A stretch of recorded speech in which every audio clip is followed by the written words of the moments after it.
2, 3. Ladies and gentlemen, that's Winnie Odinga visiting Godfrey Osotsi at his hospital bed in Karen. That visit by Winnie Odinga is significant political space. Winnie is sending a very strong message to ODM leadership and to Kenyans in general.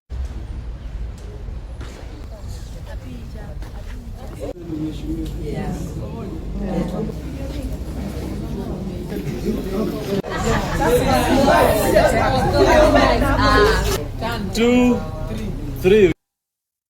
I want to talk about this visit by Winnie Odinga, because you all know that Godfrey Osotsi was attacked in Kisumu. Godfrey Osotsi was just enjoying his coffee at Java West End Mall, and from nowhere, a group of men came and they just started attacking Godfrey Osotsi. I've participated in ODM activities and I've seen ODM goons attacking individuals. Those individuals there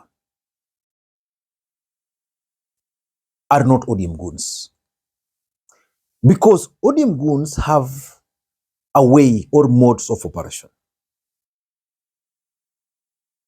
There's a way they attack people. They just grab you, wanakuvuta, they push you out. Like, if these were ODM goons, what they would have done, they'd have pulled Osotsi from his seat, pushed him until out of the premise there, up to his car. You saw what they did to Margaret Langat. Margaret Langat, despite the fact that he was alone there, was never injured. They just removed him from the scene and that was the end of it. These guys were almost killing Osotsi. And when I saw the videos, I concluded they are not political goons. These are goons on hire. And Osotsi is a good friend of mine. In most cases, when he's in Kisumu, he calls me. Sometimes we have one or two for the road with him. And I know even Luhya MPs can hardly walk freely in this city called Kisumu. Osotsi, for those who know Kisumu, his hair is normally done at KCT. Of all the places, KCT. None of the elected leaders from Luhya can go there. So which means Kisumu is home to Osotsi. I don't want to talk much about this particular incident because remember, I stay here. I don't want Wanikujie, yeah? But I want to talk about the political implication of Winnie Odinga's visit to Karen Hospital today. Before I do that, in case you're watching this channel for the first time, take a second or two, click the subscribe button so that next time we produce a video like this, YouTube will automatically notify you. And to the subscribers, I want to continue thanking you guys for your continued support. Because without that support, this channel cannot be where it is. Ladies and gentlemen, we've seen and we've witnessed the kind of statements from leaders who have visited Osotsi in hospital. The tone has always been constant. There's a gentleman known as Boyo Cobb from Semen, who is used in mobilizing thugs and attacking individuals who are known or characterized as not being politically correct. And this Boyo Cobb actually was at that building around Java House, and as soon as he saw Osotsi, he called the boys to come and attack Osotsi. We can't have it like this. Even in Moi's time, where we thought we had the worst, nothing happened like that. It is very much unfortunate kwamba tumefikishana hapo kwamba kiongozi Luhya anaweza pigwa hivyo kule Kisumu. I see some sponsorship across social media to try and portray it as a love affair. When these goons were paraded in Kisumu airport, and the entire Kisumu airport was full of goons, what love affair was there? Mimi nataka niseme hivi, heshima ni kitu muhimu sana. Kiongozi yeyote ambaye amechaguliwa na wananchi,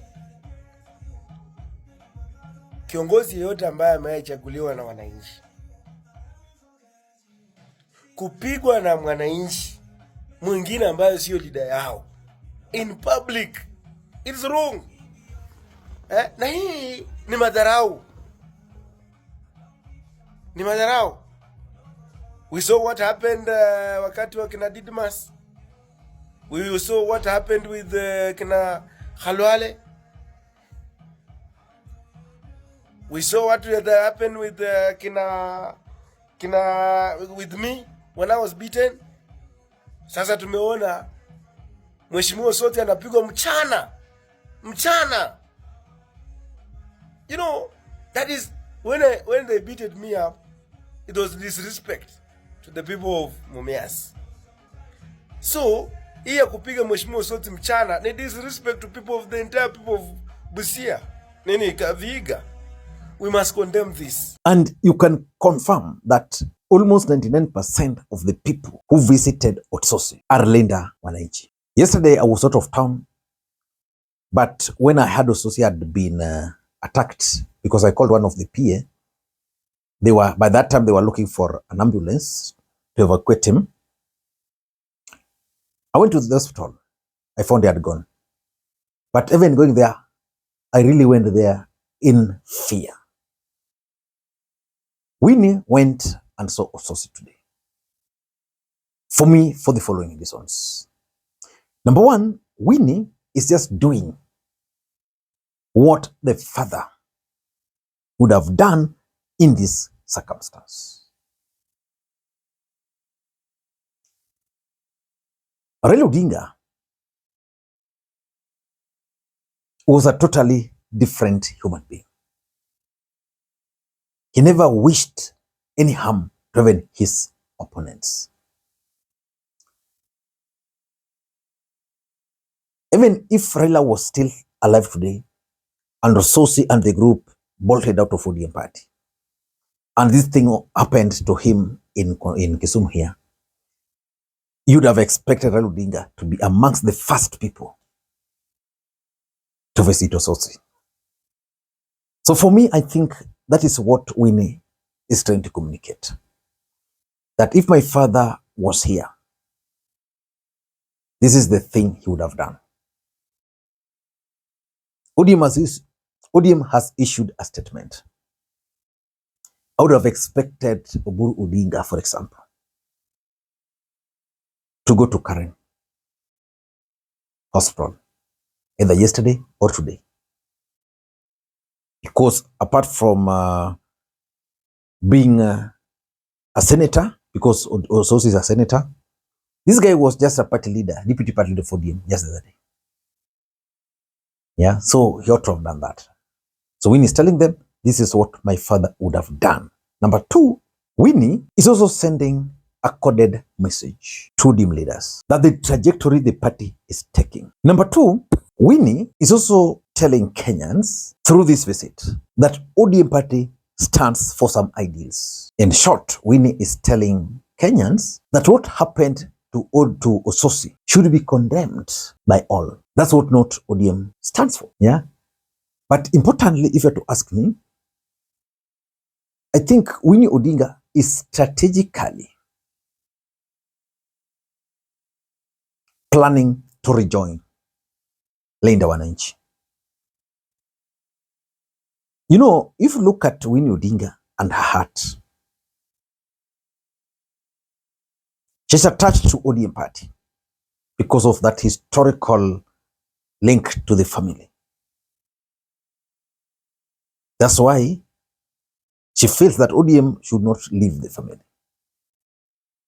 But in her heart, if you're today, you are given a chance to dissect Winnie Odinga's heart. Her heart is not with the Oburu group. Winnie Odinga's heart is on Linda Wananchi. And that's exactly what she is communicating. Again, there is also the Luhya factor. You see, some people are now trying to make this attack treble. That Osotsi, a lawyer, has been attacked by Luos. Politically, it can work for them, but Winnie is not allowing them. It's not allowing them. But Winnie is not allowing them to do that. And lastly, I think Winnie could also be sending a message to new leaders that the direction the politics is taking is not right. Allow me to also add one thing. That if these goons are not going to be contained, they might even outgrow the leaders. Because yesterday, someone was telling me that after they attacked Osotsi, another group of youths came looking for these people. By the time they were arriving, these guys had just disappeared. And they were ready for war. So I'm seeing a situation where we are going back to the era of Baghdad boys. And we had Baghdad and which group? There were two groups. Sit China and Baghdad group, where youths are going to be pitted against each other. If they're not careful, they will not be able to contain. So any political leader using these youths should draw the boundary to them, for them. That you have to reach this level. This level don't. I don't know what you think. That's my take. Until next time, this is Makwiny. Bye-bye.